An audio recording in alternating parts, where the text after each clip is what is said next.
1, 2, 3.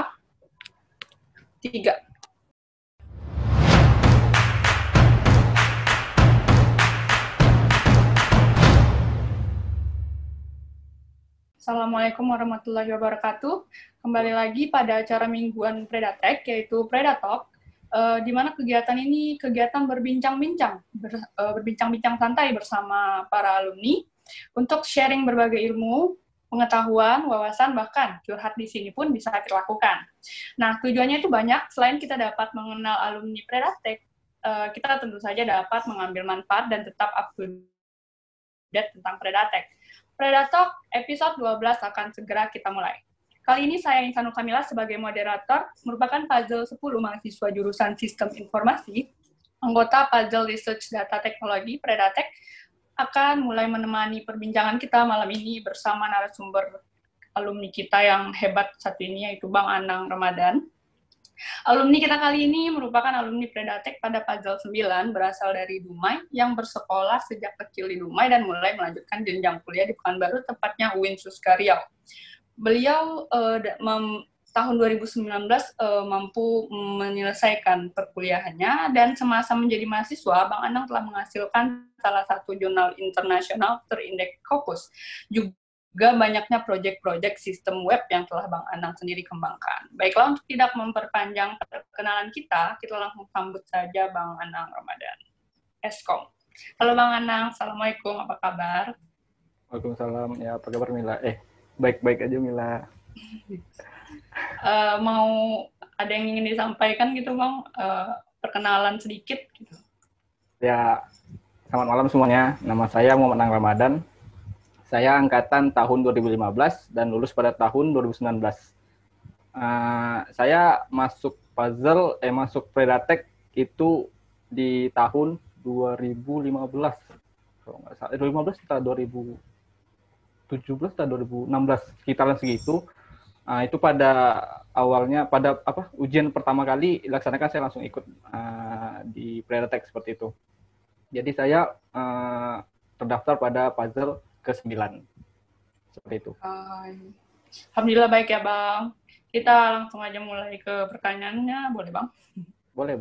Lanjut. Sebelumnya udah lama ya kita nggak jumpa Bang. Kira-kira kapan ya? Terakhir itu waktu corona waktu itu ya.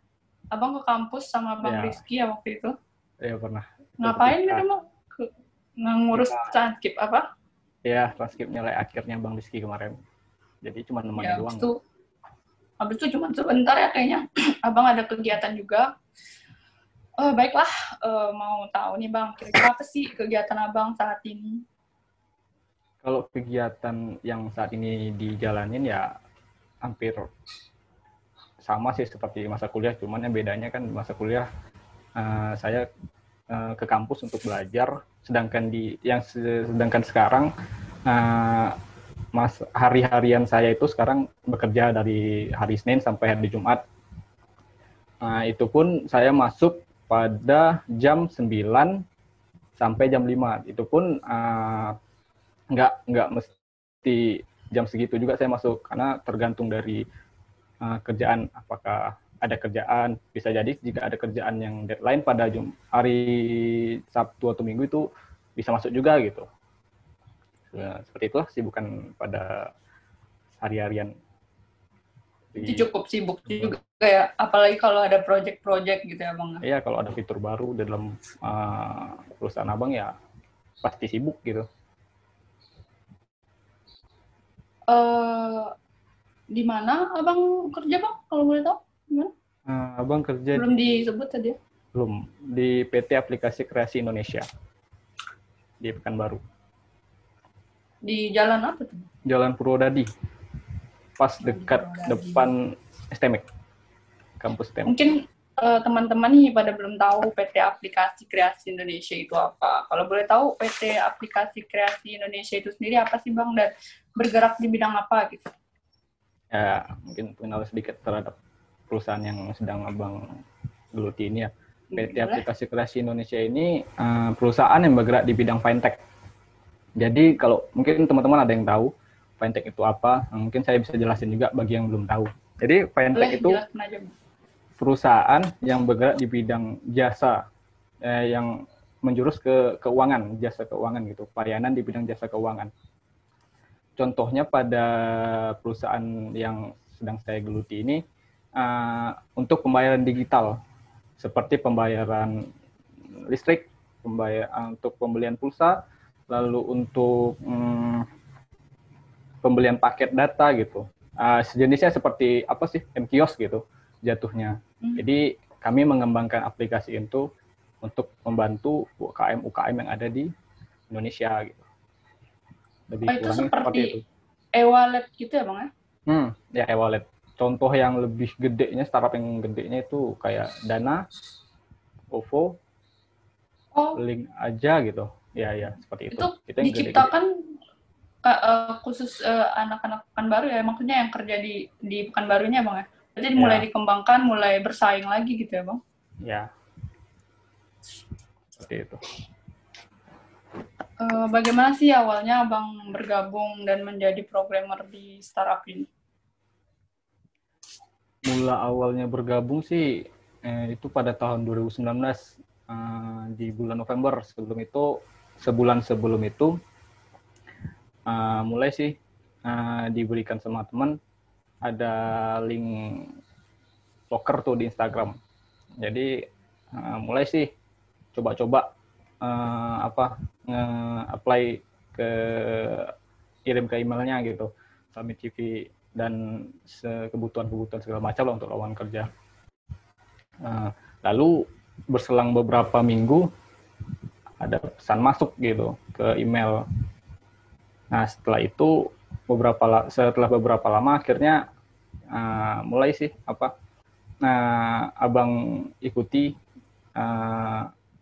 ada ujiannya, tes wawancara, apa segala macam, hingga akhirnya abang bisa masuk ke PT Aplikasi Kreasi Indonesia, kayak gitu. Berarti sebelum itu taunya dari Instagram gitu ya Bang? Sebelum itu emang nyari-nyari itu udah wisuda ya Bang? Udah wisuda ya? Sidang udah, wisuda belum. Oh sambil nunggu wisuda Bang ya nyari kerja gitu ya Bang? Ijazah juga belum dapat gitu. Transkrip juga belum dapat, cuma transkrip sementara. Oh berarti pakai transkrip sementara bisa ya Bang? Bisa. Tergantung niat juga kadang ya Bang? Tergantung niat, tergantung juga kebutuhan juga nggak sih Bang? Isi dari CV sih. Lebih bagus memang isi dari CV itu seperti apa. Kan nanti ada tesnya juga di situ. Di tes wawancara, tes apa, di situlah kita tampakkan sih, kita tonjolkan bagaimana diri kita sebenarnya, seperti itu. Waktu itu kenapa sih memilih startup ini? Apakah ada sebelumnya perusahaan yang menarik perhatian Abang? Kalau dari Abang, prinsip Abang sih, jika memang itu jika pekerjaannya di bidang Abang seperti programmer, lalu ya di bidang IT lah, yang sejurus dengan programmer, pasti Abang masukin. Mau dimanapun itu, pasti Abang masukin gitu. Jadi nggak mesti harus perusahaan ini, harus masuk sini, perusahaan ini, enggak. Yang penting bidangnya sesuai dengan yang Abang dulu di programmer, ya udah Abang masukin aja gitu. Jadi nggak ada kriteria khusus untuk mencari pekerjaan, yang penting hanya satu bidang dengan apa yang telah jalan di kampus gitu.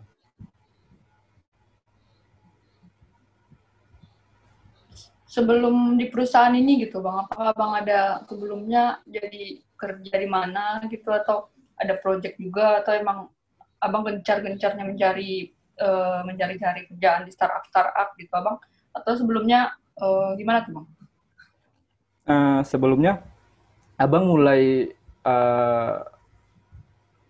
mencari project, atau sebelumnya bekerja di project gitu, freelance itu pertama kali ketika pas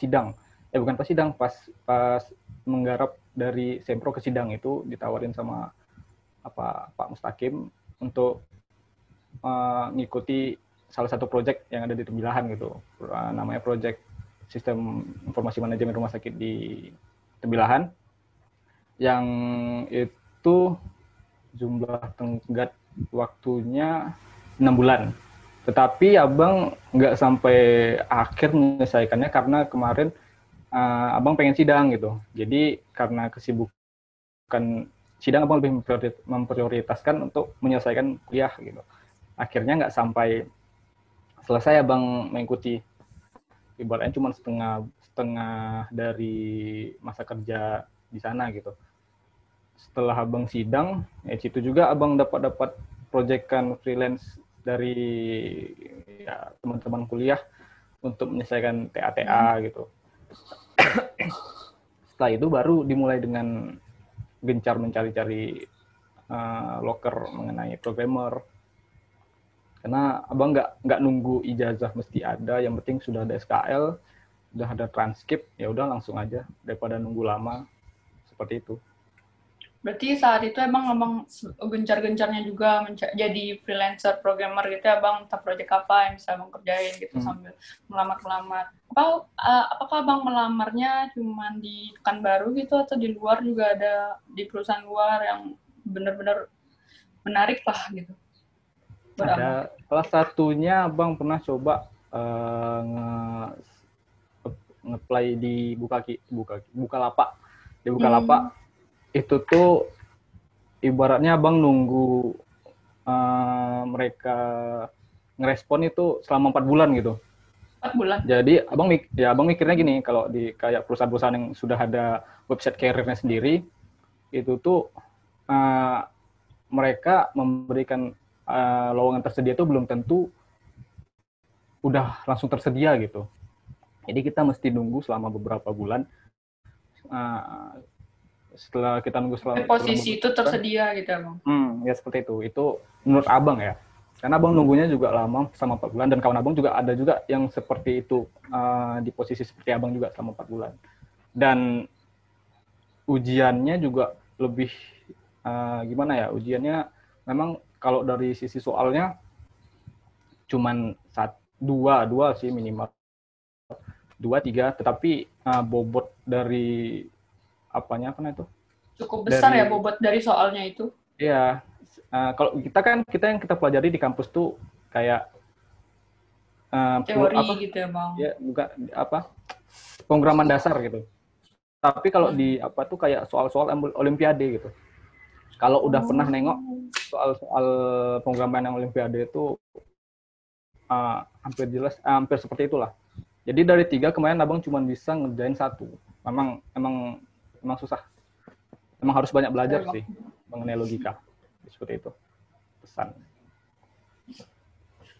Jadi sampai akhirnya abang menemukan startup ini, abang lulus, kemudian masuk, ya akhirnya abang di sini kerja gitu ya bang.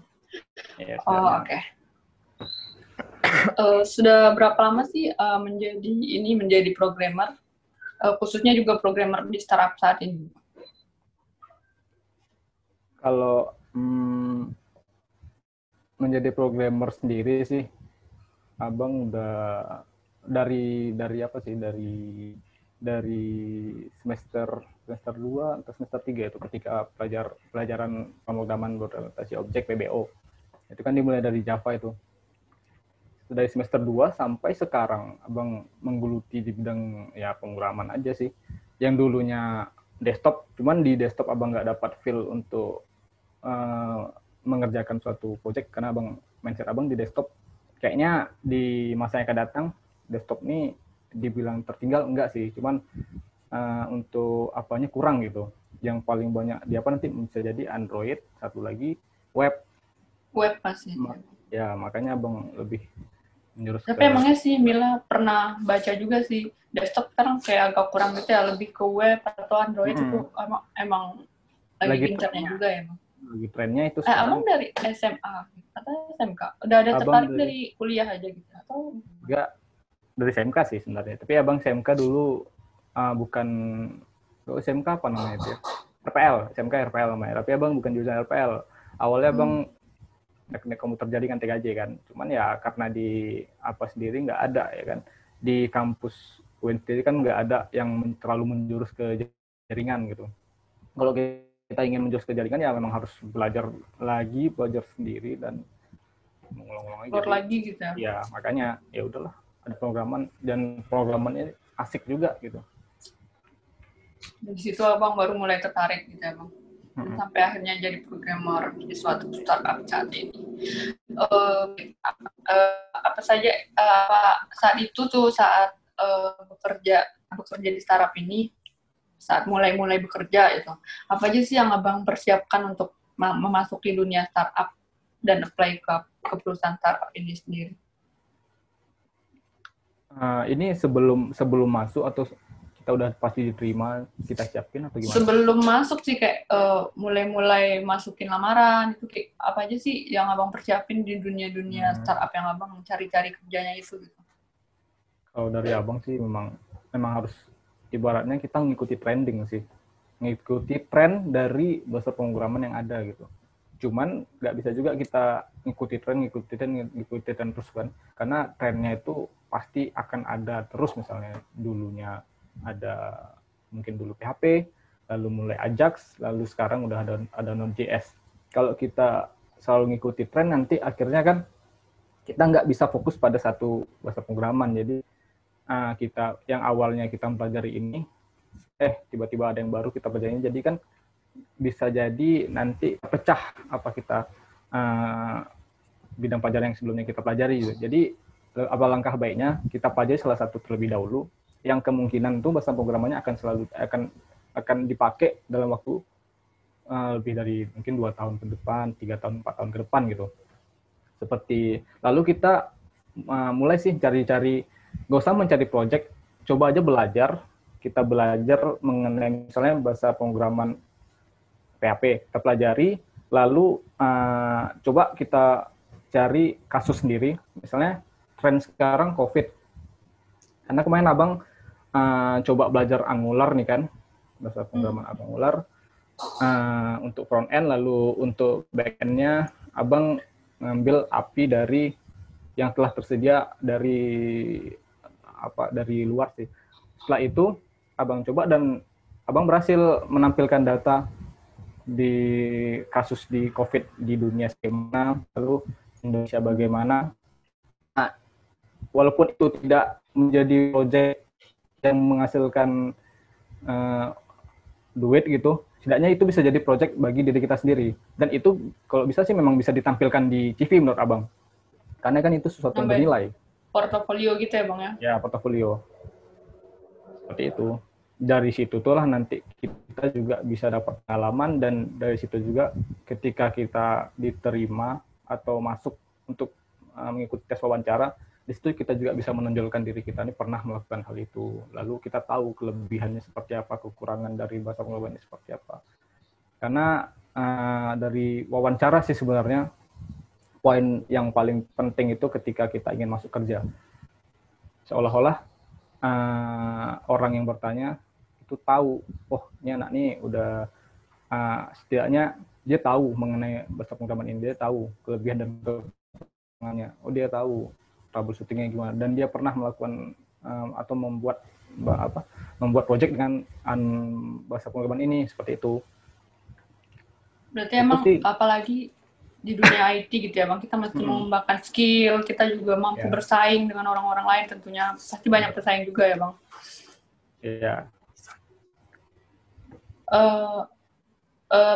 Saat melamar gitu bang, apa aja sih kendala-kendala saat abang melamar pekerjaan di startup saat ini, dan bagaimana persaingan dan cara abang mengatasi segala keraguan hingga akhirnya dinyatakan lulus di perusahaan ini?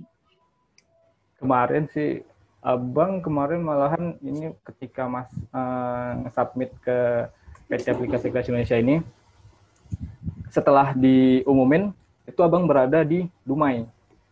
Nah, abang sedang dalam perjalanan ke Dumai karena bingung juga kan, belum dapat kerja, duit juga lagi menipis, jadi memutuskan untuk balik ke Dumai.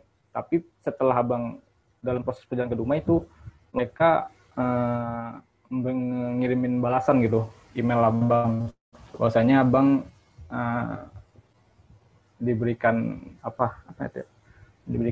satu kesempatan ya mulai untuk menuju ke proses wawancara lalu ke ujiannya. Tapi abang udah bingung juga karena lagi di Dumai, lagi perjalanan mau ke Dumai. Jadi kemarin sempat abang biarin aja lah mau gimana lagi coba, nanti pasti bakalan dapat lagi. Jadi setelah abang biarin, abang kira abang nggak masuk, cuman setelah besoknya mereka mulai nge-WA abang lagi gitu. Akhirnya kapan nih bisa ikut wawancara apa nih segala macam. Abang juga bilang kalau abang lagi di rumah ini nggak bisa ngikuti ini segala macam. Akhirnya mulai ngatur jadwal kembali. Disitulah ya udah abang coba supaya gimana ya, nggak mengecewakan mereka juga yang rela gitu nungguin abang untuk bisa datang kembali gitu. Jadi abang ikuti seluruh prosesnya dan alhamdulillah mereka juga merasa senang dan gimana dengan hasil tes abang mereka sangat memuaskan gitu. Jadi akhirnya prosesnya lebih enak gitu tanpa ada yang dikecewain seperti itu. Jadi bisa dibilang abang diberi kesempatan, kemudian dia minta mengatur ulang jadwal, kemudian abang tes dan akhirnya abang lulus. Itu berapa orang yang diterima ya bang? Rame nggak persaingannya atau gimana? Lebih kurang 9 orang. Yang keterima abang sendiri? Sebenarnya kemarin 1 orang sih yang pengen diterima. Diterima di situ.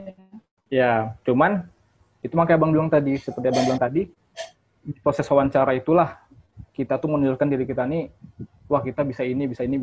Akhirnya ada salah satu orang kawan abang, anak PCR, dan dia pernah, dia experience lebih tuh di bidang Android.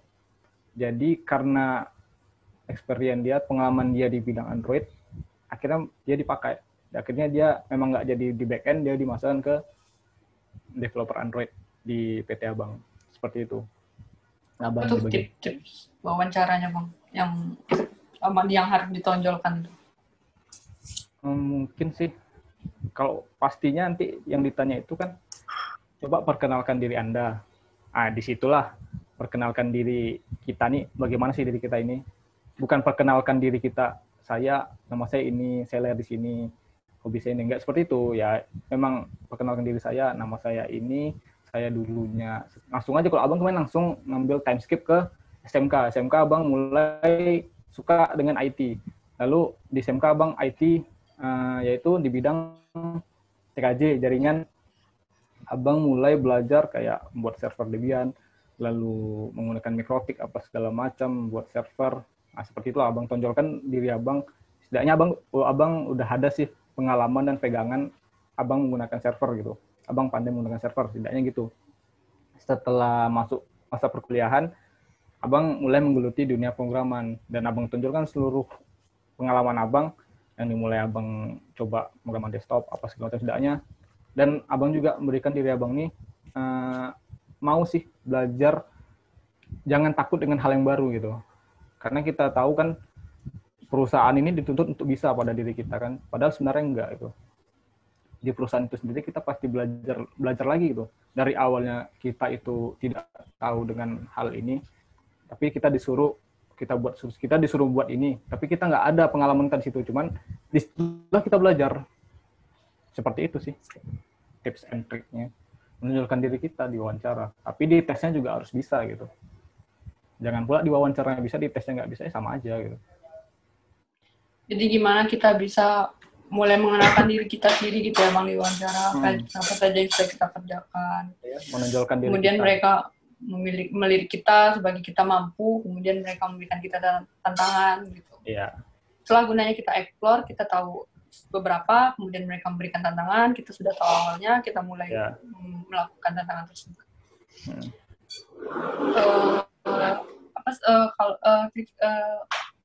Apa sih job desk abang di perusahaan saat ini? Sebagai program bagian apa?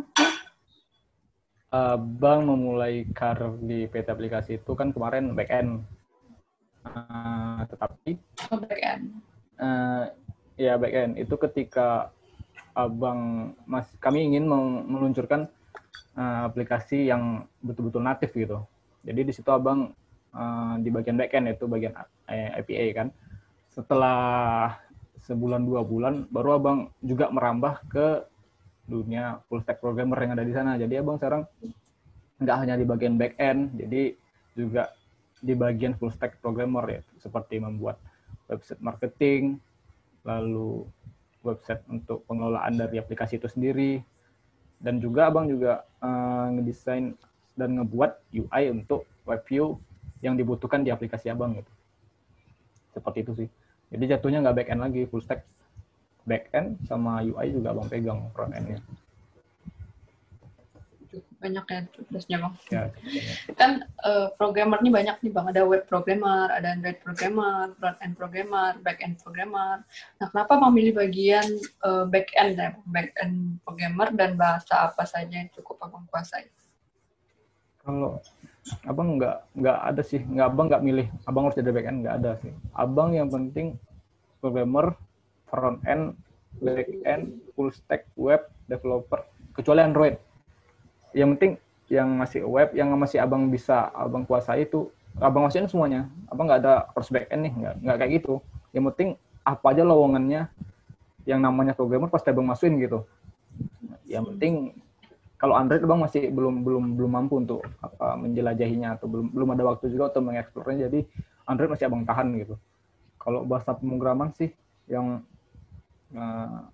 mungkin belum bisa dikatakan abang menguasai, cuman abang udah pernah mencobanya, itu kayak yang dulu Java ya. Cuman Java abang nggak ngeksplor lebih sampai sekarang, yaitu ngeksplornya cuma sampai mata kuliah PBO itu doang gitu. Ya buat sekedar untuk menjalankan tugas kuliah, karena abang kemarin kan kurang, kayaknya desktop ini berapa tahun agak mulai kurang gitu. Makanya abang ngeksplor ke bidang yang web developer seperti PHP, lalu JS. Sekarang abang kalau PHP sih memang di perusahaan abang masih menggunakan native. Nah, tapi abang juga tidak menutup kemungkinan abang belajar framework-nya juga, kayak Laravel, lalu ada CI, CodeIgniter gitu. Abang pelajari Laravel juga karena abang masuk dalam grup gitu di Telegram. Lumayan sih, dan juga lowongan pekerjaan banyak yang mencari orang yang pandai dalam framework Laravel gitu. Cuman abang untuk proyekan di Laravel belum ada gitu. Abang selalu menerapkan CI, masih CodeIgniter gitu. Lalu setelah PHP mungkin JS abang di awalnya kan abang skripsi itu kan Android tuh. Pengen coba gitu, abang juga pengen ngerasain gimana sih React Native itu. Jadi abang cuman belajar front end, tapi belum ada sih. Abang udah mencoba menangkap API yang abang buat untuk menampilkan data ke Android menggunakan React Native, cuman ada beberapa permasalahan, jadinya abang tunda. Jadi abang nggak gunain React Native di skripsi abang. Dan setidaknya abang udah ada sih pengalaman di sana, walaupun nggak terlalu expert atau nggak terlalu lebih jauh masuk ke React Native. Tapi abang lebih suka yang di JS ini Angular gitu. Angular ini bahasa pemrogramannya tuh lebih hampir sama kayak kita ngebuat UI menggunakan HTML, CSS gitu. Cuman lebih terstruktur aja gitu. Cuman ya abang lebih prefer ke Angular gitu. Lalu Python abang juga mengawalinya dengan pemrograman dasarnya sih. Pemrograman dasarnya bagaimana, for-nya gimana, dan abang juga suka Python ini karena dia tuh simple dan lebih bisa kita baca, ibaratnya bahasanya tuh lebih manusiawi gitu.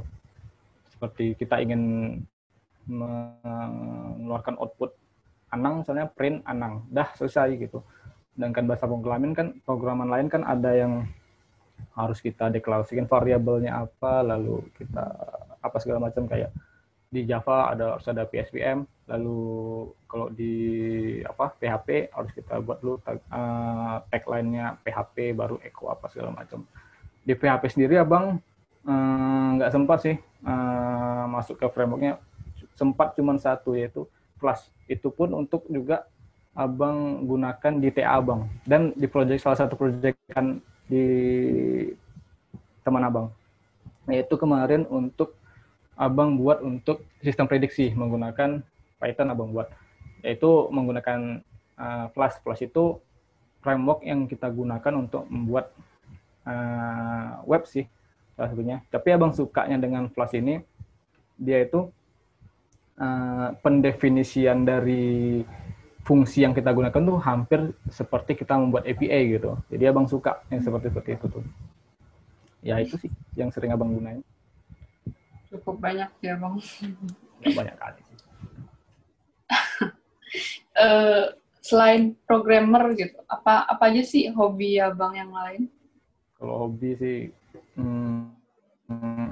banyak sih, ya seperti laki-laki kebanyakan sih, kayak bermain game, bidang olahraga mungkin futsal, lalu main badminton apa segala macam lah. Penting olahraga sih abang suka aja. Lalu bidang hobi yang sekarang abang lagi sukai ya kayak traveling gitu. Seperti itu. Traveling ya bang. Katanya nih jadi programmer itu kan mesti ngabisin waktu di depan laptop, terus kita mesti fokus gitu.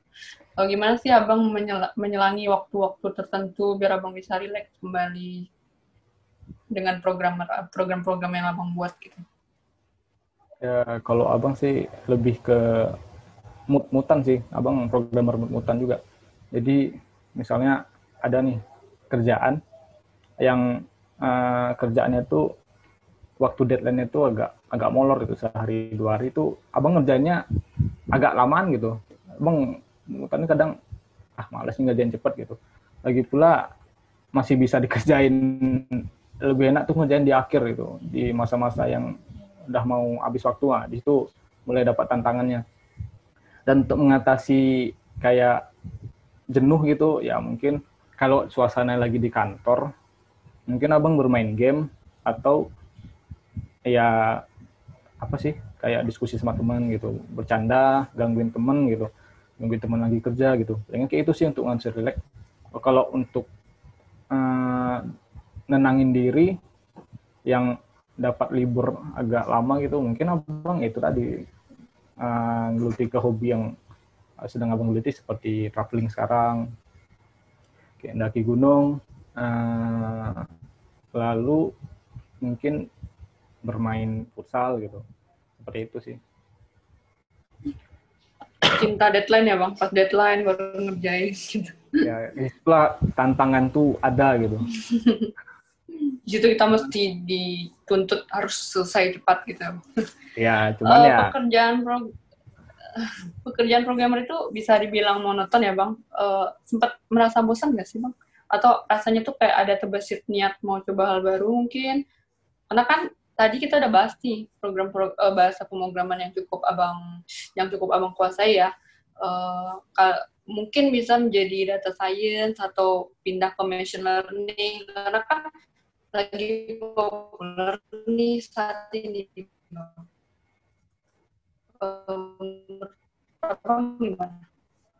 coba diulang lagi pertanyaannya.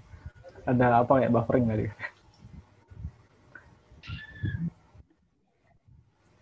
Pekerjaan programmer ini kan bisa dibilang seperti monoton ya. Pernah nggak sih abang sempat merasa bosan?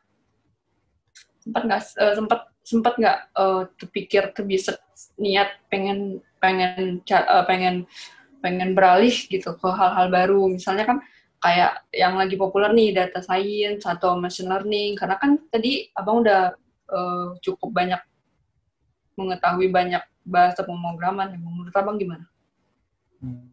Kalau merasa kayak gitu tuh kadang ada juga sih ibaratnya, cuman memang ada dalam waktu dekat tuh kadang ada pengen sih ke data science, machine learning, pengen sih Android segala macam, cuman ya kadang mikir lagi gitu, wah ini harus belajar lebih dalam lagi, harus belajar ini lagi, harus belajar ini lagi. Jadi abang sekarang lebih nentuin udahlah khususnya aja di web developer, di situ aja dulu. Tapi kadang ada juga jenuh, malah capek jadi programmer terus gitu, ngeliatin coding apa segala macam, dapat ketika ada masalah bingung gitu. Kadang ada juga terbesit pikiran kayak gitu. pengen jadi yang lain gitu. Cuman ya syukuri aja lah, ini menurut abang perusahaan kerjaan yang menurut abang enak gitu, nggak terlalu beban pikiran abang juga sih kerjaan kayak gini, malah dibawa Evan, asik aja sih ngoding kayak gini. Karena emang cukup abang kuasai dan abang sukai dan abang juga minat gitu ya bang. Akhirnya abang mendalami. Apa sih tantangan terbesar abang saat bekerja di perusahaan startup ini?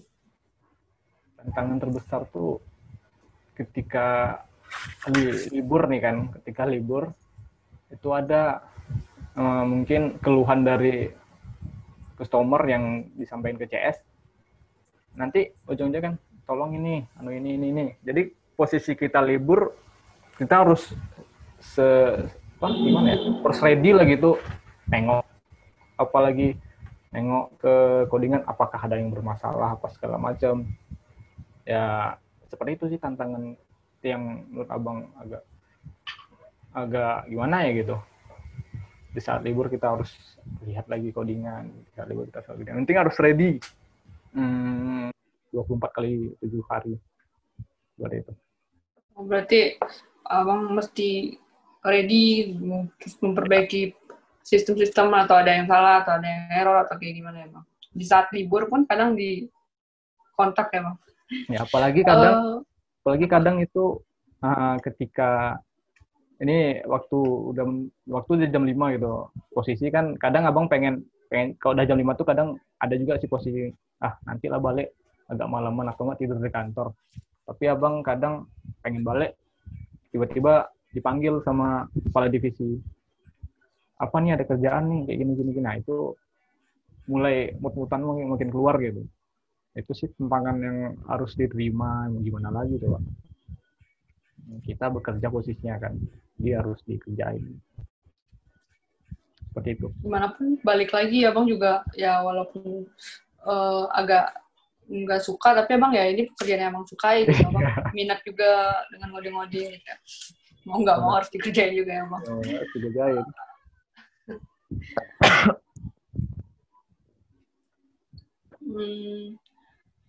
Menurut abang nih, gimana sih pandangan abang saat ini bagaimana pandangan abang saat ini krisis programmer? Dan sebagai orang yang terjun ke dunia programmer, mungkin abang bisa kasih motivasi untuk orang-orang yang mau jadi programmer. Ya kalau menurut abang sih perbanyak belajar sih, jangan takut sih dengan ribuan kode. Itu tengok salah satu, misalnya ada file project kan, kita tengok dan bahasanya ibaratnya style pengkodingannya tuh berbeda dengan yang sering kita lakukan tuh nengoknya. Kadang memang iya, kadang kita merasakan ini codingan sebanyak ini harus kita kerjain. Itu lagi proses misalnya debugging atau proses lagi troubleshooting. Kita lihat kode yang teman kita buat atau kode yang telah dikerjakan oleh apa kita gitulah. Ada perasaan pengen pening nengok codingan sebanyak ini. Tapi makanya menurut dari abang sih jangan mikir kayak gitu dulu gitu. Ya udah buat santai aja dulu. Ibaratnya kita harus paham dengan, kita mau nggak mau harus paham dengan codingan yang telah yang ada gitu. Ibaratnya mau nggak mau kita harus paham. Misalnya ada codingan orang ya kita harus pandai sih melihat ini strukturnya kayak gini, apa segala macam kayak gini. Jadi jangan takut untuk misalnya diberi kerjaan troubleshooting, lalu diberi kerjaan ngebuat dari awal gitu. Karena zaman sekarang sih lebih mudah sih, Bang. Karena misalnya kita ingin ngebuat ibaratnya kayak machine learning atau data mining lah. Kita ingin buat misalnya klasifikasi. Itu kita nggak perlu sih kita ngebuat dari awal lagi. Library yang telah disediakan tuh udah banyak, udah ribuan, mulai dari yang ada standarnya gitu, dan ada juga orang yang secara gratis nge-share codingan dia gitu. Jadi anggap aja sih kita tuh yang programmer zaman sekarang ini programmer yang enak gitu, yang mudah, yang easy lah gitu. Jadi jangan takut. Jadi kita udah ada backupan, udah ada support dari orang-orang sebelumnya gitu. Itu saran abang dan motivasi. Jadi jangan takut untuk terjun ke dunia programmer gitu. Nggak selamanya mindset yang ada di kepala kita itu benar gitu. Benar sih Bang. Seperti yang abang bilang, kita mesti ngikutin trending ya, trending perkembangan TI. Seiring trending TI tadi, ilmu-ilmu pun makin banyak. Jadi kita bisa belajar sendiri, kita bisa explore sendiri gitu. Iya. Dan itu bisa jadi motivasi bagi mereka yang pengen jadi programmer ya. Sebelumnya bagi yang ingin bertanya dapat menuliskan nama partisipannya di kolom chat. Oke, boleh lanjut Bang, pertanyaan selanjutnya. Yeah. Menurut Abang nih, gimana perkembangan startup yang ada di Pekanbaru sendiri? Seperti yang kita tahu, di startup Indonesia kan cukup populer dan mulai banyak berkembang nih saat-saat ini. Mulai banyak berkembang, mulai banyak muncul juga banyak startup baru gitu. Terutama di Pulau Jawa yang pesat akan startup. Nah, di Pekanbaru sendiri itu menurut Abang seperti apa?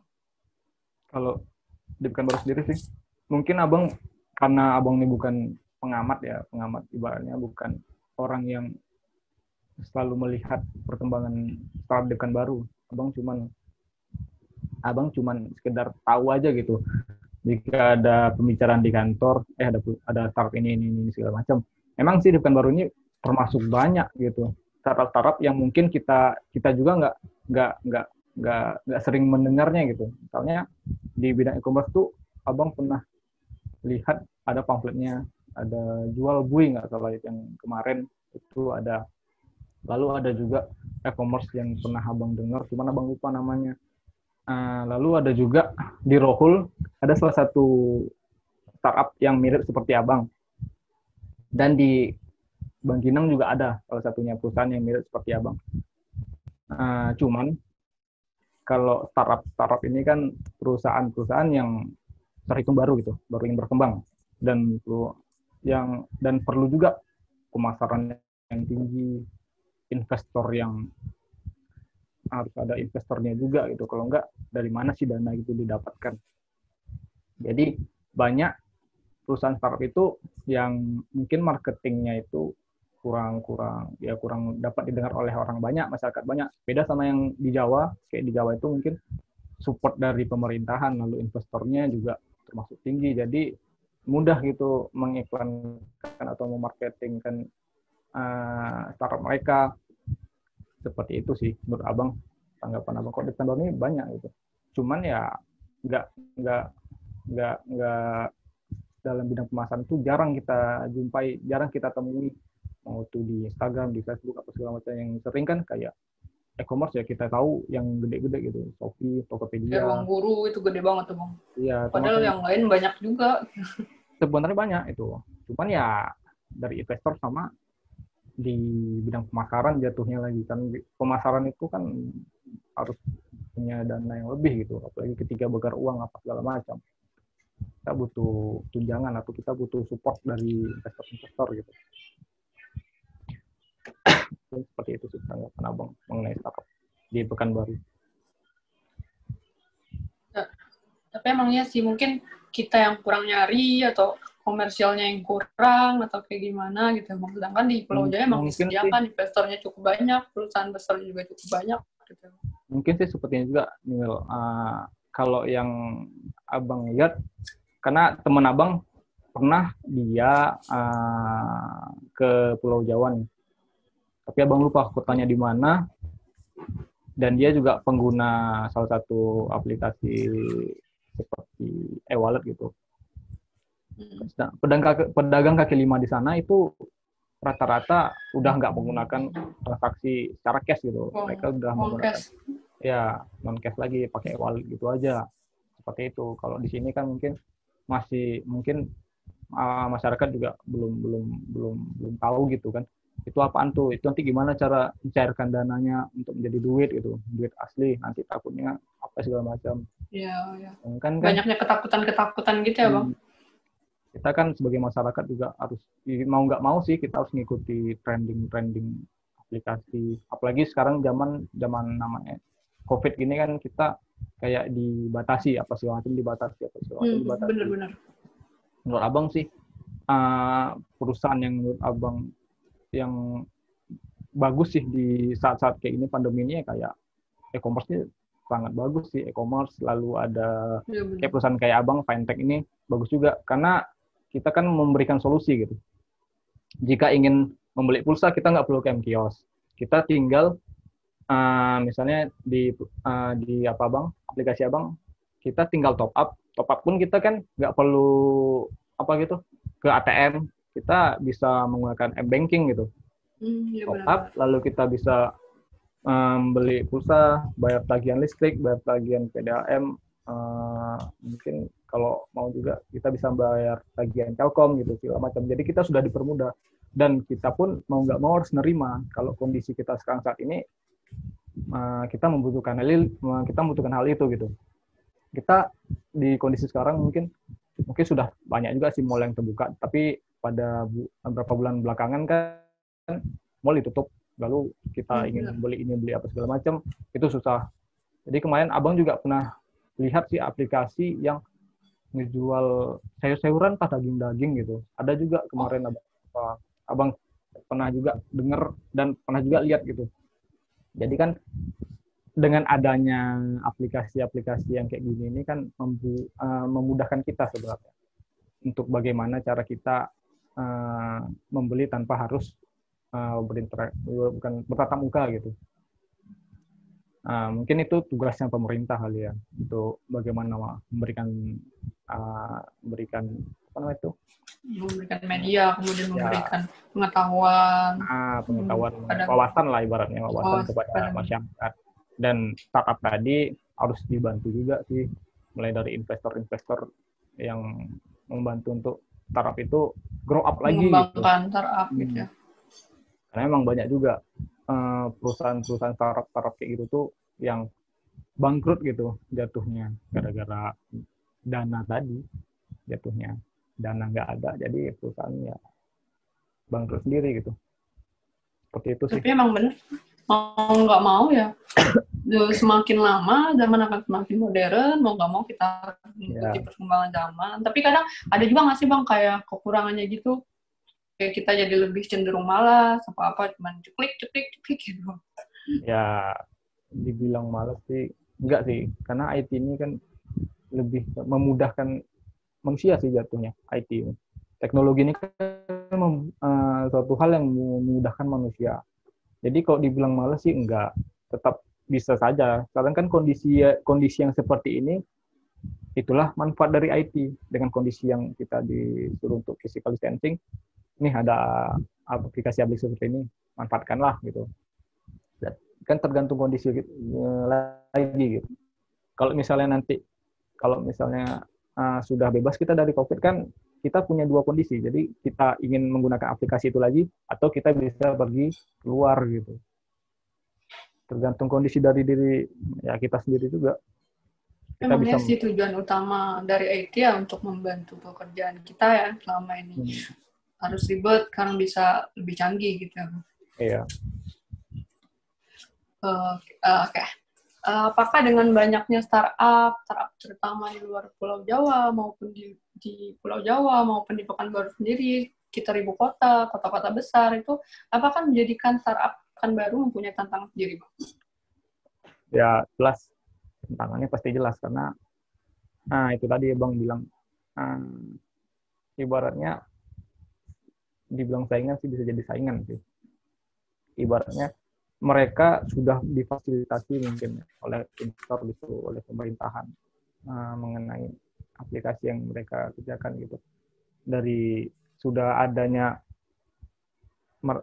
iklan di mana-mana gitu, di Instagram sudah, di sosial media sudah ada, pasti ya kondisi masyarakat sekarang itu mungkin beberapa persen itu udah mempunyai sosial media gitu, dari muda ke tua pasti sudah ada. Dan pasti juga mereka melihat iklan-iklan yang aplikasi yang ada di Pulau Jawa itu, kayak Dana apa segala macam.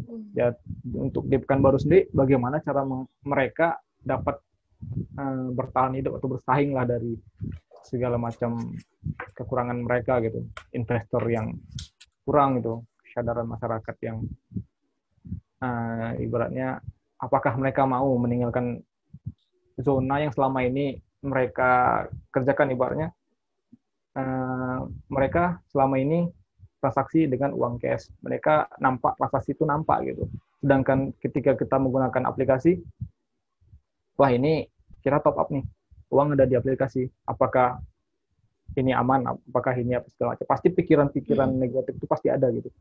Soalnya ya kita tahu lah kan IT ini nggak luput juga dari serangan-serangan gitu. Nah, pasti ada juga serangan-serangan, pasti mereka juga takut gitu dengan kondisi cyber seperti itu. Apalagi kadang jika ada serangan gitu, ketika itu diberitakan juga di media dengan kondisi yang apa. Pasti ada juga rasa takut nih ya. Turun gitu.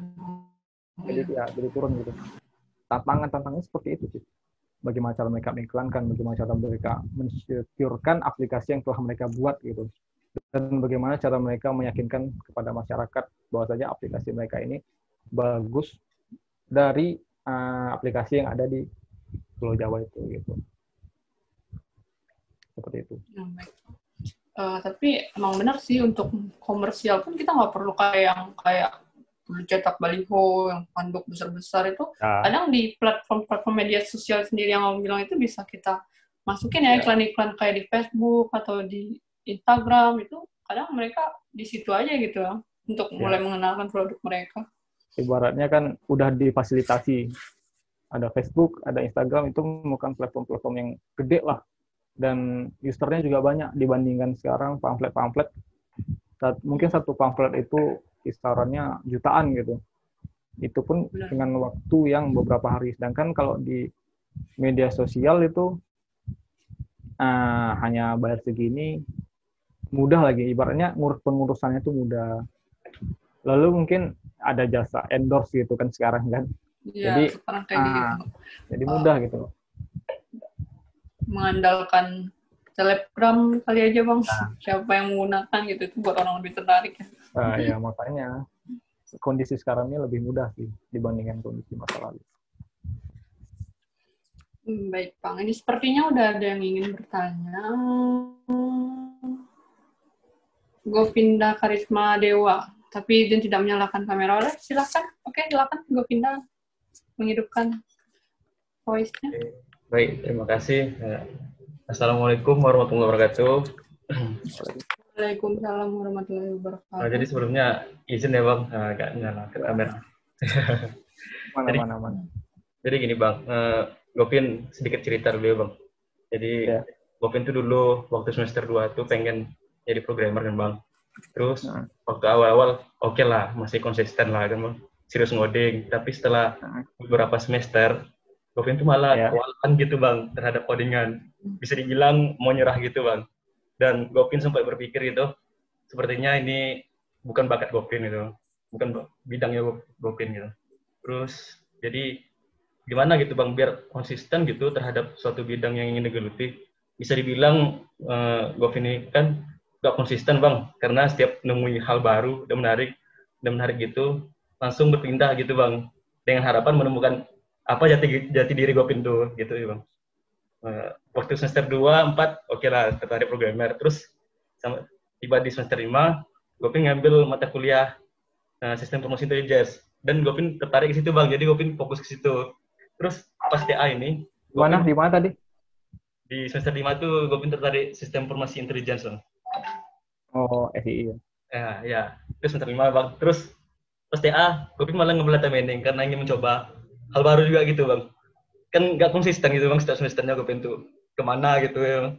Jadi intinya gitulah Bang, bagaimana biar konsisten gitu Bang, biar kita tuh fokus terhadap suatu bidang. Terus bagaimana juga memotivasi diri gitu. Itu aja sih Bang dari Govin. Terima kasih Bang. Oke. Langsung dijawab ya? Baik Bang, bisa langsung dijawab Bang. Atau pengulangan pertanyaan nggak usah? usah. bisa dijawab, oke. Oke. Gimana Bang jawabannya nih, kira-kira? Menurut Abang sih itu dibilang konsisten sih, nggak konsisten sih menurut Abang. Karena itu selaras. Programmer, SI itu identik juga sama programmer, sistem informasi intelijen. Itu SPK gitu kan? SPK lalu ada banyak metode juga. Ya, expert programming, expert apa? Sistem expert system. Expert system. Sistem. Lalu ke data mining. Itu menurut Abang sejalan sih. Mana itu lebih bagus lagi gitu. Ibaratnya mungkin awalnya Gopin programmer dimulai dari dasarnya gitu. Ya, kalau dari Abang sih, Abang pelajari programmer nih pertama tengok namanya dulu. Kalau Abang ya, ini Abang. Tengok namanya, kalau namanya keren, lalu tampilan dokumentasinya juga keren. Itu udah jadi nilai pemikat menurut Abang gitu. Lalu ditambah mungkin ada juga dari teman bilang, wah ini keren nih, bahasa pemrograman ini. Nah, mulai kepoin, tapi kalau dari abang nggak langsung masuk ke apanya gitu. Nggak langsung masuk ke yang expertnya ya, abang kenali dulu lah gitu. Ibaratnya mencari feel-nya dulu terhadap bahasa pemrograman yang abang kepoin. Setelah itu, baru nih udah dapat feel-nya, oh ini keren nih bahasa pemrogramannya, baru abang terjun ke dalam bahasa pemrograman itu. Mulai dari dasarnya, ini gimana nih cara buat variabelnya seperti apa, lalu looping apa segala macam, if else apa segala macam. Ya, tapi tidaknya memang harus kita jangan setengah-setengah gitu. Memang tidaknya sehari itu bisalah kita kerjain tuh, kita tuntaskan satu modul gitu, yang nggak usah satu modul buku gitu. Sebenarnya ulangan terlebih dahulu. Kalau udah mulai jenuh, nanti lagi kita bahas. Setelah kita pelajari dasarnya, kita mulai mencari suatu case yang udah pernah dikerjain orang gitu. Jika udah ada case yang dikerjain orang, kita coba, kita tiru. Setelah itu, udah dapat, baru kita coba membuat case sendiri. Setelah kita dapat case sendiri, bisa gitu. Kalaupun kita dapat problem, disitulah kita dapatkan tantangan menurut abang ya. Itu kita bisa mencari pengalaman lebih mengenai bahasa pemrograman yang ada ini tadi. Karena kalau dari dasar, ibaratnya dasar itu mungkin sehari 2 hari juga udah kelar gitu. Kita mempelajarinya. Mungkin nggak nyampe sehari itu bisa gitu. Tergantung bagaimana cara kita dibilang ingat sih enggak.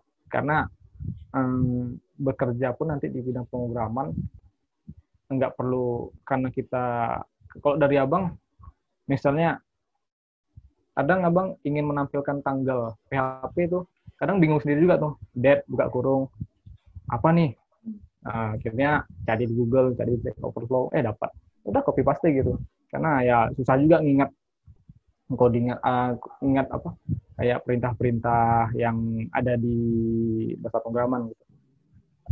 Setelah kita dapat permasalahan, ya udah, kita mulai mempelajari hal baru lagi gitu. Tapi setidaknya kita udah ada pengalaman kita di sana gitu. Tapi jangan pernah dilupakan gitu. Kita mulai cari proyekan gitu dari sana. Biar diri kita ini setidaknya lebih pede lah dengan bahasa pemrograman yang telah kita apa tadi. Misalnya kayak tadi Gopin SII. SII kan sistem informasi intelijen, kita bisa membuat SPK dari sana. Kita coba sih beberapa metode yang ada di sana. Kita cari kasus-kasus yang gimana ya, yang mudah lah untuk diterapin. Setelah itu, menurut abang kalau udah bisa kita membuat kasus sendiri dan kelar, itu pasti juga bisa sih kita nerapin untuk SII-nya. Lalu untuk data mining-nya paling lebih gampang gitu. Itu sih saran abang. Jadi menurut abang itu masih konsisten, masih sejalan, tergantung dari Gopin lagi.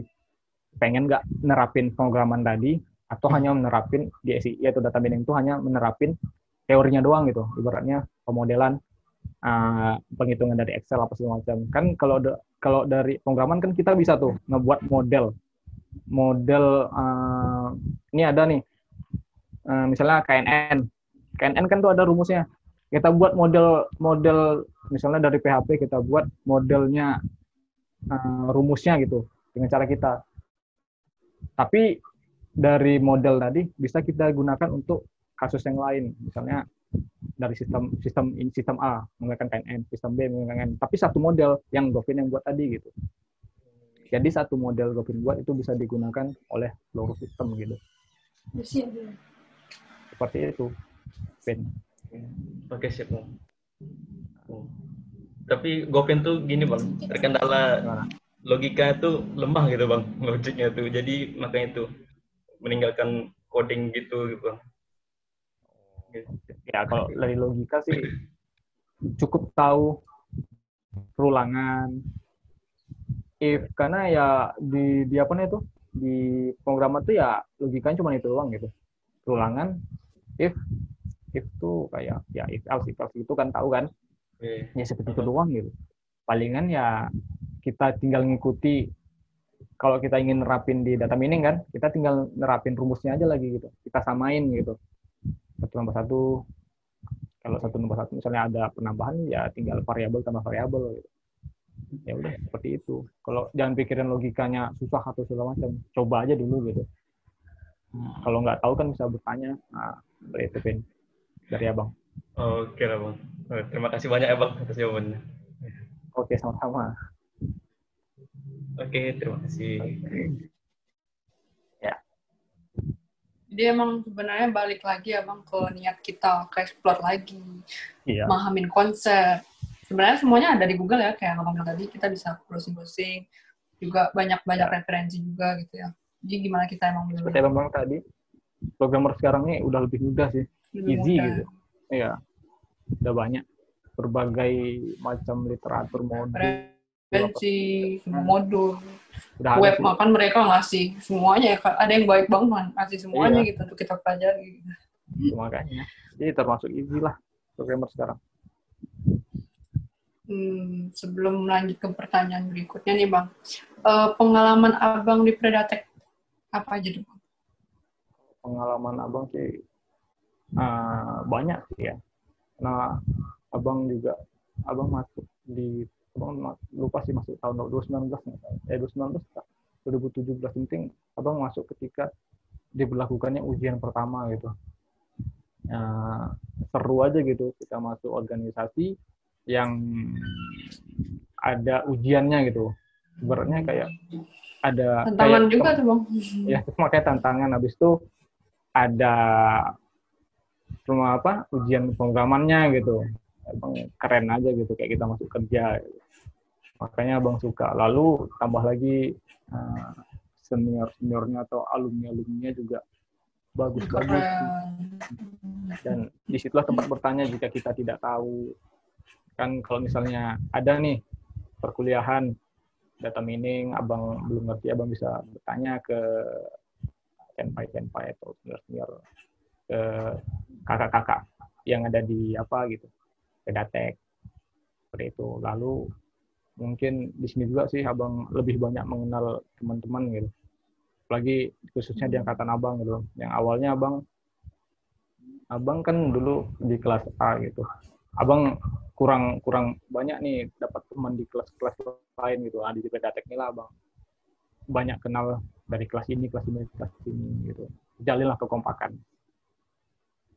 di Predatek ini. Seperti itu. Banyak ya sukanya Bang. Ya. Kesan Abang tentang dosen pembimbing Predatek? Kesan Abang sih ya, menurut Abang di sini di Predatek ini dosen-dosen yang menurut Abang keren lah. Di situ wah gitu menurut Abang. Dimulai dari membimbing tidak hanya masalah kuliah gitu. Bisa jadi seperti teman, bercanda. Apalagi dulu ketika masa-masa Abang masih kuliah gitu kan, di bunker, itu udah jam-jam berapa, itu mulai bercanda-canda, sampai ketawa lepas gitu ibaratnya. Yang susah sih dijumpain gitu. Takutnya kan kalau sama dosen ini kan kita bawaannya gitu, agak canggung gitu. Tapi kalau di sini kan bebas, ada lepas lah gitu. Itu bisa kita mengadakan acara di rumah dosen sampai bisa tidur di sana gitu. Itu sih yang buat Abang agak doa respect kan, habis itu abang juga merasa wah keren-keren ya pembimbing di Predatek seperti itu. Baik, Bang. Sepertinya masih ada pertanyaan lagi nih, Bang, dari dua orang lagi nih. Ada yang pertama ini ada Said Taufik Rizaldi. Kepada Said, dipersilakan bisa menghidupkan kamera dan mikrofonnya. Terima kasih Kak Moderator.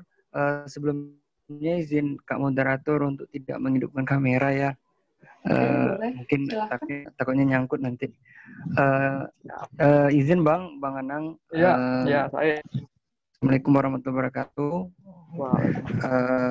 Izin bertanya Bang, mungkin kita udah sama-sama tahu ya Bang Anang ini, menurut saya pribadi ini termasuk programmer yang GG ya. Walaupun mungkin Bang Anang gak kenal saya, tapi mungkin banyak yang kenal Abang gitu ya. Karena mungkin Abang ini memberikan solusi dan segala macam, mungkin gitulah. Mau nanya nih Bang, mau minta pendapat sih Bang. Kalau kita ini kan kebanyakan Bang ya, di SI ini nih Bang, baik kata Bapak ya, istilahnya itu kayak krisis programmer gitu Bang. Jadi kadang-kadang ya mungkin melanda juga di adik-adik kelas yang semester yang mungkin maba, yang mungkin semester 3 itu. Bahkan yang di angkatan Said aja yang semester 7 bahkan mereka belum bisa coding, belum bisa mengoding segala macam, belum paham segala macam gitu Bang. Jadi bahkan mungkin kita kuliah saja kita nggak dapat, terus kita self study atau kita belajar sendiri aja belum tentu kita dapat secepat itu gitu Bang, dapat kita bisa juga gitu, se-expert itu gitu. Jadi sebenarnya Bang, ini kan yang mungkin yang saya lebih nilai kayak Bang Anang, mungkin abang-abang kita yang apa ya, yang pandai-pandai mereka itu kan mungkin yang saya ketahui pasti ada effort gitu Bang, effort yang harus atau usaha yang lebih gitu Bang. Mungkin menurut Abang sih kalau dengan situasi yang kita seperti ini, seharusnya tuh Bang, sebesar apa sih Bang effort kita yang harus kita, usaha yang harus kita benar-benar gitu Bang. Mungkin lebih kayak bagaimana gitu belajarnya segala macam gitu Bang. Khususnya untuk programmer ini Bang. Ya Bang, mungkin itu dulu Bang. Terima kasih. Oke, baik. Bisa langsung dijawab, Bang Nana? Oke. Kalau menurut Abang nih ya, kita menyukai suatu hal itu sih, itu dari pribadi kita sih ya. Kalau memang kita tuh suka dengan yang namanya suatu hal, itu kita pasti mengeluarkan usaha atau usaha dalam bentuk ya waktu pun kita mau relain gitu untuk mendapatkan tujuan kita di hal yang telah kita sukai tadi gitu. Jadi kalau misalnya kita kalau misalnya kita paksakan untuk di usaha ini sendiri, masuklah untuk belajar programmer apa segala macam. Kalau niat mereka juga nggak ada untuk belajar programmer, ya menurut Abang ya sama aja gitu. Mending kita lebih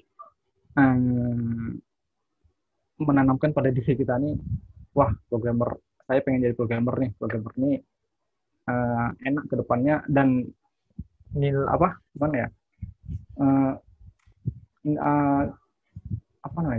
pekerjaan di bidang programmer ini di masa yang akan datang ini termasuk tinggi gitu.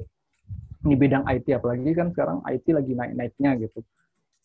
Nah, kita tanamkan pada diri kita, wah, ini kita harus masuk programmer nih, atau di bidang-bidang yang lain gitu. Karena sini tadi konteksnya programmer, ya menurut Abang, programmer ini salah satu bidang yang mudah untuk dipelajari dan kita ikuti gitu. Kalau ya dari usaha sendiri sih lagi, kita nggak bisa pula memaksakan pribadi seseorang untuk menyukai programmer gitu. Karena kalau cuman usaha, ibaratnya suka di awal, suka yang menggebu-gebu di awal, ketika menghadapi suatu masalah, tiba-tiba down sendiri mentalnya, jadinya malas lah belajarnya lagi. Jadinya dilupain gitu. Jadi kan sia-sia gitu. Jadi kan sia-sia gitu. Makanya dari pribadi masing-masing itu nggak bisa pula abang bilang abang ngasih saran programmernya kayak gini apa segala macam. Kalau misalnya mereka nggak suka ya mau diapain gitu. Itu tergantung pribadi dari kita sendiri sih. Seperti itu. Jadi ya bang, berarti mungkin intinya selain motivasi, memang apa ya bang, semua usaha-usaha itu juga harus kita lakukan bang. Kita menyita, kita juga selain kita menyita waktu kita, terus itu termasuk dari kemauan kita, terus gitu bang. Iya. Iya bang. Memang dari pribadi kita sendiri lagi itu. Untuk menyukai lah di satu bidang. Benar bang, benar bang. Kita kan bisa pula memaksakan orang ya kan. Iya bang, benar. Ya bang, terima kasih bang jawabannya bang. Ya.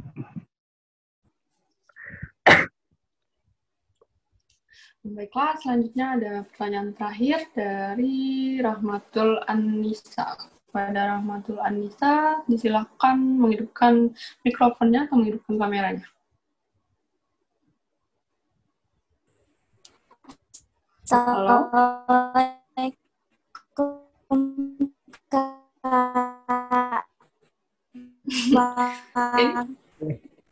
Halo. Putus-putus ya. Kak, udah dengar? Udah. Oh, udah bukan ya, Kak. Coba. Jaringan aku nggak bagus di sini, Kak. Bang. Oh iya. Udah dengar, Kak? Udah bagus. Udah bagus. Ya. Tadi agak ngerep gitu. Oke, lanjut. Bisa. Maaf ya, Kak. Nggak bisa hidupin kamera. Nggak apa-apa. Silakan. Yaudah. Bang, aku mau nanya. Menurut pendapat Abang, bagaimana seorang programmer itu bisa dikatakan sebagai programmer? Dan masih tips dan sarannya untuk kami-kami atau adik-adik yang ingin menjadi programmer ke depannya. Terima kasih. Ya, sama-sama. Tunggu Bang, sebelum... Udah tuh? Halo? Udah. Sebelum menjawab pertanyaan bagi partisipan yang hadir di sini dapat mengisi absensi di kolom komen yang akan diberikan linknya. Oke, selanjutnya bisa Bang Anang melanjutkan jawaban dari Rahmatul Anissa. Iya, mungkin tadi ya, bagaimana seseorang itu bisa dikatakan programmer ya? Ya, benar-benar seorang bisa dikatakan programmer itu ketika dia mempunyai kesukaan gitu di bidang pengkodingan gitu. Karena kan kok programmernya luas juga, ada web developer gitu, Android developer, bahkan ada juga yang cuman dia itu ingin membuat model-model gitu, model-model seperti ada library buat tidak cuman pengen buat library apa segala macam gitu. Ya kalau dia udah terjun dan dia menyukai dengan aktivitas coding dan dia mulai menghabiskan waktu dia untuk mencari pengetahuan mengenai bidang pemrograman, lalu pengen tahu lebih gitu dengan bahasa pemrograman, tapi tidak hanya sekedar teori, yang pertama itu sudah termasuk seorang programmer gitu. Kalau hanya sebatas mengetahui sih, hanya sebatas teori, menurut abang tuh masih belum gitu. Tapi ketika orang itu sudah menuliskan hello world yang sering kita dengar gitu, itu abang sudah jadi programmer gitu.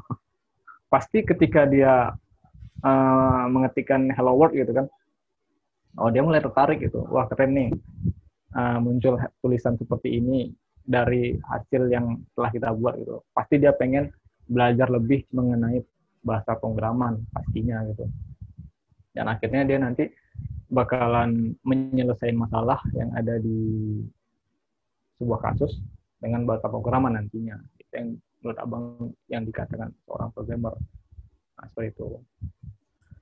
Lalu untuk motivasi sih, ya dimulai dari memang niat sih. niat kita bagaimana. Kalau kita tuh pengen belajar bahasa pemrograman ya coba aja dulu kita mendapatkan feel dan kita bagaimana sih dapatkan nilai rasa nyaman gitu terhadap bahasa pemrograman yang sedang kita pelajari gitu. Nah, setelah itu kita mulai setelah mempelajari kita mencoba cari sebuah kasus untuk kita kerjakan. Setelah itu mungkin disitulah kita bisa belajar lebih mengenai bahasa pemrograman. Penting jangan takut sih dengan bahasa pemrograman, karena nilai dari seorang programmernya tinggi kalau di mata perusahaan gitu, dan bakalan dipakai di kemudian hari gitu. Karena IT sekarang lagi naik-naiknya kan, jadi kemungkinan lowongan untuk seorang programmer tuh bakalan banyak gitu nantinya. Dan jika kita tidak ingin bekerja pada orang atau tidak ingin bekerja pada perusahaan, kita bisa membuat perusahaan kita sendiri gitu dengan bahasa pemrograman. Karena kan kalau sekarang Play Store kita tinggal daftar, ngebuat akun, kita bayar, lalu kita bisa ngupload gitu. Kalau di web sekarang sudah ada hosting gratis. Atau kita ingin membuat aplikasi web contohnya, sudah ada hosting gratis, jadi kita bisa mudah tanpa harus memakan biaya lebih gitu. Palingan yang kita perlukan cuma waktu, mengorbankan waktu untuk mempelajari suatu hal yang baru gitu. Mungkin seperti itu sih.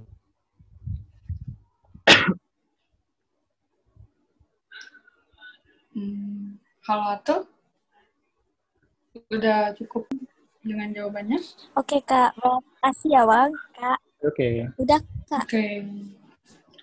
Tapi benar juga ya Bang, gimana kita mulai tujuan kita, kemudian minat kita, kemudian motivasi kita untuk melanjutkan ini. Kadang kan ada rasanya kayak susah gitu. Kita kembalikan lagi motivasi kita gitu ya kan Bang. Terus juga kita lihat peluang ke depan kayak yang Abang bilang, untuk yang ke depan pasti cukup populer dan cukup banyak perkembangan. Bahkan kita bisa buat kantor sendiri ya untuk buat project-project misalnya atau apapun itu cukup peluangnya cukup besar gitu Bang. Dan kan juga banyak website penyedia seperti freelance gitu. Jadi kita bisa juga bersaing di sana gitu, atau mencoba-coba mencari hal baru di freelance.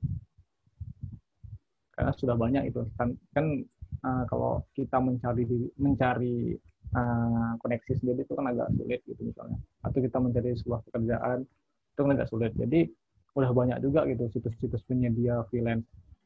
Jadi kita bisa daftar, tinggal kita searching mana sih pekerjaan yang enak nih.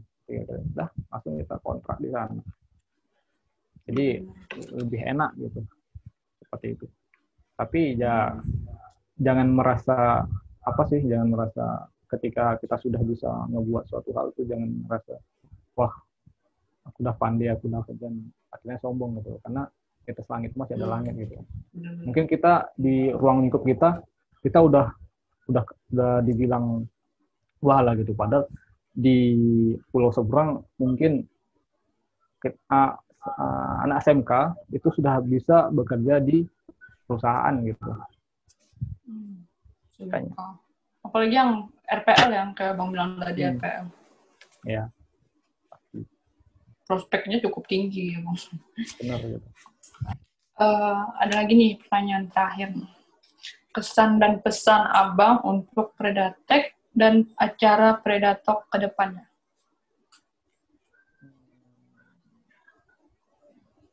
Kesan dan pesan Abang untuk Predatek dan Predatalk. Kalau kesan Abang sih selama ada di Predatek ini, disinilah keluarga Abang yang ada di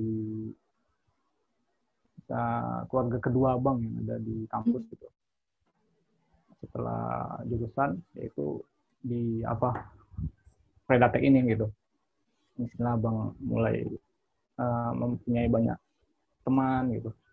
Di sini Abang ketika Abang susah ada teman Abang yang bantu gitu. Jadi semoga pesannya semakin lama akan semakin berkembang lagi Predatek ini ke kancah yang dari nasional ke internasional gitu. Dan untuk Predatok sendiri mungkin abang jarang juga sih nimbrung ke Predatok karena kadang ada deadline di kerjaan gitu. Seperti abang bilang tadi, abang harus siap ketika libur ada pesan masuk, ya mau nggak mau harus Ready kita gitu. ya harus ready, nggak bisa nggak ready gitu. Nah, tapi termasuk enak sih kita mendengarkan pengalaman-pengalaman dari alumni-alumni kita gitu. Termasuk salah satu prestasi juga menurut abang untuk Predatok ini sendiri. Dan pesan abang untuk Predatok selanjutnya mungkin nggak hanya alumni yang bisa dijadikan narasumber gitu. Mungkin mahasiswa-mahasiswa berprestasi, adik-adik kita yang berprestasi gitu, bisa jadikan narasumber bagaimana pengalaman mereka ketika mendapat ini, segala macam gitu. Mungkin seperti itu sih.